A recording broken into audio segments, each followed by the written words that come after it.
গ্রামের বাড়িতে যাদের পর্দা করতে কষ্ট হয় তারা কিভাবে পর্দা করবে? দেখুন, পর্দা করার জন্য মানুষের সদিচ্ছাটা সবচেয়ে বেশি প্রয়োজন। অনেক অভাবী পরিবারও পর্দা করতে পারেন, আবার অনেক রিচ ফ্যামিলি, অনেক বড় বাসা, অনেক দেয়াল, অনেক দালান কোঠা থাকার পরও তারা পর্দা করতে পারেন না। গ্রামে যৌথ পরিবারে যদি আপনি থাকেন তাহলে সেক্ষেত্রে প্রথম কাজ হবে সবাইকে পর্দার গুরুত্বটা বোঝানো।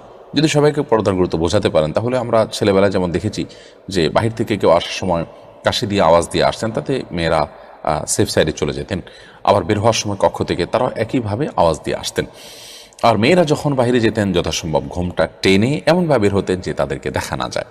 এরকম প্রচেষ্টা অব্যাহত রাখা যেতে পারে। কিছু কিছু এরিয়া আছে যে এরিয়াতে মেয়েদের যাতায়াত বেশি, সেখানে কাপড় দিয়ে রাখা যেতে পারে যে সেখানে মেয়েরা চলাচল করবে, পুরুষরা সেখানে যেতে হলে পারমিশন নিয়ে তারপর যাবে।